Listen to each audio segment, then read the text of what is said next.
Hello everyone, good morning. আমি সৌমি আর আমার চ্যানেলের আরও একটি নতুন ব্লগে আপনাদের সবাইকে স্বাগত। ওই যে প্রত্যেক দিনের মতন একটা ছোট্ট রিকোয়েস্ট, যদি আমার চ্যানেল আজকে আপনারা কেউ প্রথম ভিজিট করে থাকেন তাহলে চ্যানেলটা সাবস্ক্রাইব করে নেওয়ার একটা ছোট্ট অনুরোধ রইল। আর যদি ভিডিও ভালো লাগে তাহলে প্লিজ লাইক বাটনটা একটু ক্লিক করে দিয়ে যাবেন।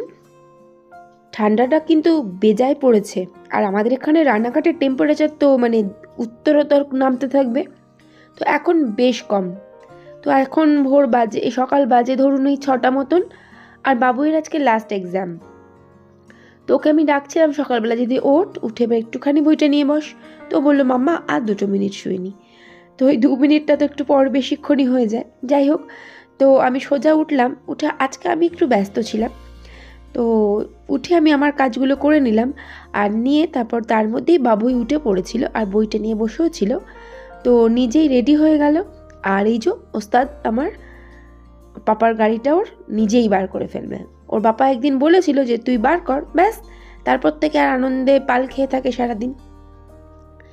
ওর খুব ইচ্ছা গাড়িটা ও চালিয়ে নিয়ে যাবে আর ওর বাবা পেছন দিকে বসবে, কিন্তু যেটা কোনো দিনই হয় না।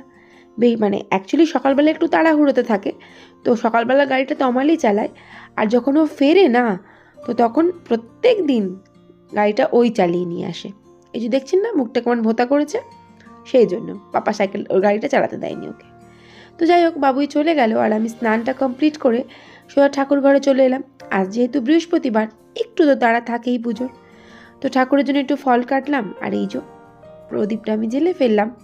তো পুজোটা আমার কমপ্লিট হয়ে যাবে। তো পুজো কমপ্লিট করে আমি নিচে চলে যাব। আর এতক্ষণে তো আপনারা থাম্বনেল দেখে টাইটেল দেখে বুঝেই গেছেন আজকে আমার আর তমালের বিবাহবার্ষিকী। 16 বছর একসাথে কাটিয়ে ফেললাম আমরা। আর যত ঝগড়া ঝামেলা যা হয়েছে, আমি এরকম অন ক্যামেরায় বলে দিতে পারি বেশিরভাগ দোষটা আমারই ছিল। একটুতেই রেগে যাওয়া, চিৎকার চেঁচামেচি করা, বাবুইকে ধরে দুমদাম পিটিয়ে দেওয়া। যাই হোক, আমার প্রত্যেকটা অত্যাচার তমাল ভীষণ ধৈর্য ধরে ট্যাকল করেছে এই 16 বছর ধরে, তাই জন্য থ্যাংক ইউ। তো যাই হোক, আজকে একটু ব্যস্ত ছিলাম। তো সকালে উঠে সমস্ত কাজ পুজো টুজো তো দেখলেন কমপ্লিট হয়েই গেছে। আর ঘরে এসে নিচে নেমে দেখলাম তমাল একটু বেরিয়ে গেছে। আমি ঠাকুর ঘরে ছিলাম, ও চাবি দিয়ে বেরিয়ে গিয়েছিল। আর ও ঘরদোরটা পরিষ্কার করেছে, কিন্তু ঠিক করে নয়, বিছানার চাদরটাও আড়ে পেতে ফেলেছে। দেখলাম, আমি আর তুলিনি, ভাল লাগছিল না। আর জানালাও খোলেনি, বালিশের কভারগুলোও চেঞ্জ করেনি, তো সেগুলো আমি করে দিলাম। আর এই ঘরেরও সেম অবস্থা, উল্টোপাল্টা করে সব কুচিয়েছে। আর এই যে বালিশের কভারটা না, আমি কালকে রাতেই পরিয়ে ফেলেছিলাম। তো বালিশগুলো আমি সস্থানে রাখলাম, নাহলে তো এটা উৎপটাং দেখতে লাগে। আর প্রথমে ভাবছিলাম কুশনগুলো দেবো। ওই ঘরের ক্ষেত্রে আমি কনফিউজ ছিলাম যে কোন কুশনগুলো রাখবো আর রাখবো না। অ্যাকচুয়ালি সাদা চাদর তো সব কিছু যায় না। যাই হোক, এই ঘরটাও ঠিকঠাক করে গুছিয়ে ফেললাম। আর তারপরে আমি সোজা চলে এলাম রান্নাঘরে। তো চা খাইনি না সকাল থেকে এখনও। আর আজকে না আমি ইন্ডাকশানটাও বার করেছিলাম। এটা আমার একটা নতুন ইন্ডাকশান, একেবারে নতুন। তো এটা আমি আজকেই ওপেন করলাম। আর একটা ইন্ডাকশান আছে যেটা আমি ইউজ করেছি, ওটা হচ্ছে প্রেস্টিজের আর এটা হচ্ছে বাজাজের। তবে এটা দেখতে কিন্তু বেশি সুন্দর। যাই হোক, তো তমাল চলে এসেছিলো, বাইরে বেরিয়েছিল। ওকে আমি ফোন করলাম যে তমাল তুমি চলে এসো, আমি ঠাকুর পুজো দিয়ে নেমে এসেছি। তো আসার পরেই আমি চাটা বসিয়েছিলাম, ও একটু ওয়েট করলো। তারপর দুজনে মিলে চা খেয়ে নিলাম গরম গরম। আর আমি আজকে এক্সাইটমেন্টে তমালের চাইতেও চিনি দিয়ে দিয়েছিলাম। তারপর ভাবলাম সমস্যা নেই, কারণ আজকে যা যা রান্না হবে তাতে তো চিনি পড়বেই। তো একটুখানি সকাল থেকেই না হয় মিষ্টি মুখ করা যাক। তো এই বলে আমি করলাম কি, আমি প্রথমে আজকে একটু তরকারি বসালাম। তরকারি বলতে আজকে আমি আলু ওই ঘি ফোড়ন সাদা আলুর তরকারি যাকে বলে, তো ওটা আমি বসিয়ে দিলাম। ওই কিছুই না, ওই একটুখানি 5 ফোড়ন শুকনো লঙ্কা তেলের মধ্যে দিয়ে আলুগুলো তুলে দিলাম, একটু লবণ দিয়ে দিলাম। আর একটা সিটি পড়লে নামিয়ে আমি একটু ঘি আর গোলমরিচ গুঁড়ো ছড়িয়ে দেবো, ব্যাস তাহলে এটা কমপ্লিট হয়ে যাবে। তো তরকারিটা হয়ে গেছে। আর আমি করলাম কি, হয়ে গেছে সিদ্ধ হয়ে গেছে আলুগুলো। আর আমি লুচি করব ভেবেছিলাম আজকে। তো লুচিগুলো আমি আগে প্রথমে বেলে ফেললাম। ময়দাটা তো মাখা ছিল সকালবেলায়। আর লুচিগুলো আমি সুন্দর করে বেলে নিলাম আগে। তো খুব একটা ভালো আমি লুচি বেলতে পারি না, তবু চেষ্টা করেছি, খুব একটা খারাপও হয়নি। তো লুচিগুলো আমি বেলে নিলাম এবং এক এক করে এবার ভেজে নেব। লুচি আবার না ফুললে সত্যি কথা বলতে মনটা আমার কেমন খুচু খুচু করে। তমালও বলবে পিঙ্কি লুচি ফোলেনি, মানে যেন লুচি মিচ্ছে করে ফোলানি তেবড়ে দিয়েছি, ব্যাপারটা তাই হয়ে যাবে। কিন্তু না বাবা, লুচিগুলো কিন্তু সব কটা ফুলেছিল। না ফুলে আমারই মুডটা অফ হয়ে যায়, মানে লুচি মানে ফুলকো হতে হবে, এরকম একটা ব্যাপার। তো যাই হোক, লুচিগুলো আমি কমপ্লিট করে নিলাম, আর তারপর আমি এক এক করে সবাইকে খেতে দিয়ে দিলাম। আর তমাল যেহেতু আলুর তরকারিটা একেবারেই খেতে পছন্দ করে না, মানে ও ডায়াবেটিক বলে নয়, ও আলুর তরকারি মানে আলুটা একটুখানি সিরিয়াসলি অপছন্দ করে। তো ওর জন্য আমি একটু বেগুন ভেজেছিলাম, তো বাব্বাটাকে খেতে দিয়ে দিলাম। বাবুই খেতে খেতে একবার উঠেছিল, কারণ একজন আন্টি এসেছিলেন। ওর যেহেতু আজকে ওই প্রি বোর্ড এক্সামটা শেষ হলো, তাই ওই একজন আন্টি এসেছিলেন ওর থেকে কোশ্চেনগুলো নিতে। তো যাই হোক, ওদিকে খাবার ওদের সবার কমপ্লিট হয়ে গেছে, বিনা আমারও খাওয়া কমপ্লিট হয়ে গেছে। আর আমি একটু দুধ ছিল, যে দুধটা আমি একটুখানি ছানা করে নিলাম। তো অনেকেই ভাববেন যে এই বাবা ছানা কাটা পাউডার দিয়ে করছে, অ্যাকচুয়ালি আমার না এটাতেই সুবিধা হয়। ওই লেবু দিয়ে বারবার করে আমি না পেরে উঠি না, আমার কাছে এটাই বেটার লাগে, একটু তাড়াতাড়িও হয়ে যায়। তো এদিকে খাওয়া দাওয়া কমপ্লিট, কিছুটা কাজও কমপ্লিট, আর তারপরে আমি ছাদে চলে এলাম জামা পাড়তে। সকালবেলা সেই রোজ দিয়েছিলাম, তো জামা কাপড়গুলো ডেফিনেটলি এতক্ষণে শুকিয়ে গেছে। আর ওই যে আমার সামনেই যে ফ্ল্যাটটা আছে, ওখানে একজন থাকেন, উনি আমার সাথে কথা বলছিলেন, আর আমিও ওনার সাথে বক বক বক বক করতে শুরু করে দিয়েছিলাম। তো জামা কাপড়গুলো সব নামিয়ে নিলাম, আর সোজা নিয়ে এসে সেগুলো আমি বড় ঘরে ডাম্প করে দিলাম। একটু পরে গোছাবো আমি, আর না হলে বাবুইকে বলবো গোছা। আর এই যে এটা আমি আমার বিবাহবার্ষিকী উপলক্ষে আজকে নিয়েছি, মানে এসছে এটা 12 তারিখে, আমি ইচ্ছা করেই বার করিনি, তবে নিজে দেখে নিয়েছিলাম। একটা কড়াই নিয়েছি আমি ক্যারেটের, আমার অনেক দিন ধরে ইচ্ছা ছিল এই কড়াইটা নেওয়ার, তো আমি নিয়েছি। আর প্রথমেই আজকে আমি রান্না করলাম পোলাও, সাদা পোলাও। তো এই রেসিপিটা তো আর কারোর অজানা নয়।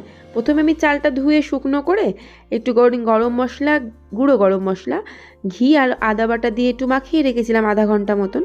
আর তারপরে আবার কড়ার মধ্যে ঘি দিয়ে গোটা গরম মশলা, তেজপাতা ফোড়ন দিয়ে তাতে কাজুগুলো একটুখানি ভেজে নিয়েছিলাম। আর তারপরে ওই ভেজানো চালটা, মাখা চালটা আমি দিয়ে দিলাম, আর একটুখানি কটা কিশমিশ দিয়ে দিলাম।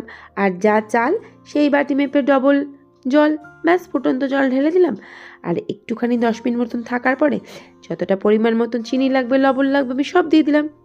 আহা কি আদর, আসলে কড়াটার আদর আর কারণ নয়। এদিকে আমি পোলাওটা তুলে নিয়েছিলাম পাত্রে, আর একটুখানি চিকেন করব বলেছিলাম আজকে আমি তমালকে, তো আমাকে চিকেন এনে দিয়েছিল। তো তার জন্য আমি কড়ার মধ্যে গোটা গরম মশলা, একটুখানি তেজপাতা, শুকনো লঙ্কা, জিরে সব ফোড়ন টোড়ন দিয়ে পেঁয়াজটা তুলে দিলাম। পেঁয়াজটা ভাজা ভাজা হতে একটু টমেটো দিয়ে দিলাম। আর এখানে আমি মশলা দিয়েছিলাম হচ্ছে লঙ্কা গুঁড়ো, হলুদ গুঁড়ো, জিরে গুঁড়ো, ধনে গুঁড়ো, আর হচ্ছে গরম মশলা গুঁড়ো দিয়েছিলাম। তো তা চাপা দিয়ে রান্নাটা বলতে গেলে কমপ্লিট হয়ে যাবে। আর একটুখানি লাস্টে কষানোর পরে ওই যখন তেলটা প্রায় ছেড়ে ছেড়ে আসে, তখন একটুখানি দিয়েছিলাম টক দই। তো এটাই কষিয়ে নামিয়ে নিলেই রান্না আমার রেডি হয়ে যাবে। তো এদিকে রান্নাটা প্রায় হয়েই গেছে, একটুখানি দেখতেই পাচ্ছেন ধনে পাতা আমি ছড়িয়ে দিয়েছি। তো রান্না কমপ্লিট করে আমি একটু শুয়ে পড়েছিলাম। তো আমার স্নান টান করে আসতে কালকে আমার দিদি মানে আমার বড় জার বৌদি দুজনে মিলে আমাদেরকে গিফট দিয়ে গিয়েছিল, আর একটা কেক দিয়ে গিয়েছিল। তো আমার বলেছিল কেক আনবে, আমার খুব একটা ভালো লাগে না এই কেক ফেক। তো ওই যে আমার ছেলে, আমার ভালো ছেলে, আমার সোনা ছেলে, দুজনে কেকটা নিয়ে এসছে, আর দুজনে মিলে কে কাটাচ্ছে হাত ধরে। আর টুপুস করে না আমি কাউকে না দিয়ে আগে নিজের ভাগেরটা নিজে খেয়ে ফেলেছি। তো এবারে তমালেরও খিদে পেয়ে যাচ্ছিলো, তো ছেলেকে দিতে গেল, ছেলে বললো না আপনি খান, আর তমালও একটু খাইয়ে দিল, ব্যাস আপাতত কেক কাটাকাটি শেষ। তো তারপরে সোজা চলে এলাম খেতে, মানে বাবুই এর খাওয়া হয়ে গিয়েছিল, ওর খিদে পেয়েছিল। আমি বললাম যে না থাক, তমাল এলেই খাবো আজকের দিনটা। আর এই যে গিফট, আমার এই যে গ্লাস দেখছেন সামনে, এরকম 6টা গ্লাস দিয়েছে দিদি, আর বৌদি দিয়েছে 2টো থালা। তো সেই থালা আজকে বৌদি আবার ফোন করে বলেছে ওই থালাতেই খাবে। বৌদি না ভীষণ আন্তরিক, তো ও মানে ওকে একটু কেউ ভালোবাসলেও খুব খুশি হয়ে যায়। তো যাই হোক, আমাদের খাওয়া দাওয়া কমপ্লিট হলো, আর সন্ধে যখন হয়েই এসেছে, তা ভাবলাম চলো আজকে তো সন্ধে দেখাতে হবে, বৃহস্পতিবার। ঠাকুর ঘরে সন্ধে দিয়ে আমি চলে এসেছিলাম, তারপর একটুখানি ঘরে আর ধূপ দীপ তো দেখাতেই হবে, তো একটু ধুনো দিয়ে দিলাম। আজকে সব ঘরে ঘরে ধুনো দিয়ে নিলাম। আর আজকে যেহেতু বৃহস্পতিবার, আজকে সব বাচ্চাগুলো সে পড়তে আসবে না আমার ঘরে, তো তার অনেকটা আগেই আমি একটুখানি ধুনো টুনো ঘরে দিয়ে নিলাম। আর আজকে সন্ধ্যের রান্না বলতে সত্যি কথা বলতে কিছু নেই। তমালকে আমি বলেছিলাম আমি আর আজকে রান্না করব না, আমি আজকে আমাদের এখানে রানাঘাটের বিরিয়ানি প্লাজা বলে একটা রেস্টুরেন্ট আছে, টু মাচ ভালো খেতে বিরিয়ানিটা। তো আজকে সবার জন্য ওখান থেকে বিরিয়ানি আনানো হয়েছিল, তো আজকে বাবুই পড়ে ওঠার পরে আমি কি করলাম যে খাবারগুলো তাহলে গরম করি। ও প্রথমে খেয়ে নিল, আর বিরিয়ানি দেখে আমি আর লোভ সামলাতে পারলাম না, অসম্ভব ব্যাপার, সামনে বিরিয়ানি থাকবে আর আমি বিরিয়ানি খাবো না। তো যাই হোক, তমালের জন্য ওয়েট না করেই আমি সোজা বিরিয়ানিটা আমার ভাগেরটা গরম করলাম আর করে আমি আমার মতন খেয়ে নিলাম। তো ব্লগটা আজকে এখানে শেষ করলাম। ভালো লাগলে প্লিজ পাশে থেকে যাবেন। Thank you.